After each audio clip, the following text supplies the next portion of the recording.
I was a very inquisitive kid, and my dad definitely indulged me and inspired me to be able to continue to ask why. With these games of why, you'd end up with very esoteric concepts like, well, why is there an infinity?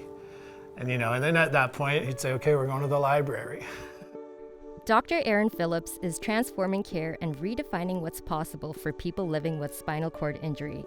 His research uncovered how damage to the spinal cord disrupts the body's ability to control blood pressure. He then developed an implantable neuroprosthetic device that continuously monitors blood pressure and delivers targeted stimulation to restore stability. His breakthrough therapy reduces reliance on medication and improves daily function, offering new independence and safety for people with paralysis. People with spinal cord injury have about 6 times the risk of cardiovascular disease. This is about double the risk that smoking has for heart disease. Once you understand exactly how something works, you can quite, in a straightforward manner, bring that forward to a therapeutic with so much less doubt along the way. Fundamentally, science is what progresses our society, our healthcare system, our technology.